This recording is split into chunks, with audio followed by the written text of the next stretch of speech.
Hey everyone, Kel back here again for Small Business Friday.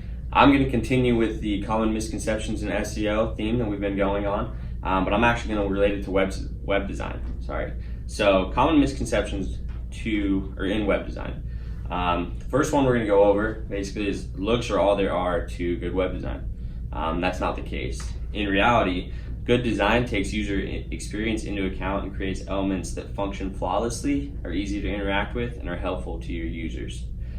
So not just, good colors and a smooth feel and easy to read. There's also things that take into user experience, page speeds, and a bunch of other things we're going to kind of go through. So 5 easy ways to improve your user experience. We're going to kind of walk through each 5 of these.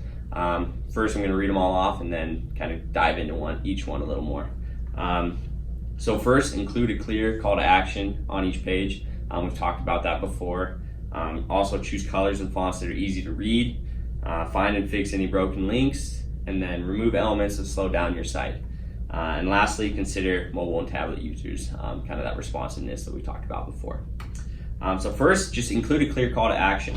When you're focusing on big picture elements like look and feel, it's extremely easy to forget about calls to action.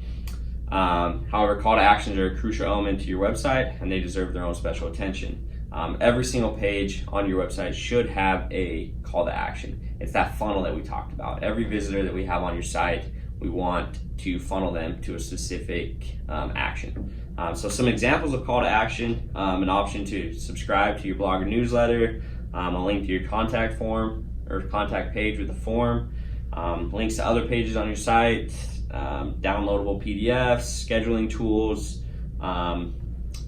products that you're selling that are on sale. Just things like that are good call to action ideas that really drive the visitor to a specific section of the website. So second, choose colors and fonts that are easy to read. This is actually something we as web designers spend a lot of time on.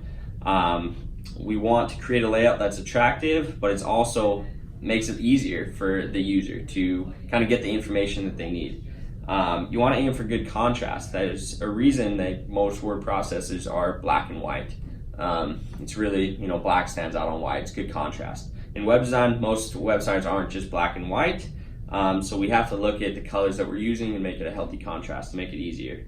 So an example, right here on the left, you have easy to read, the black, it's kind of a lighter background with the white. And then over here, it's more difficult to read. Users get frustrated with that. You get a higher bounce rate because of, text being difficult to read.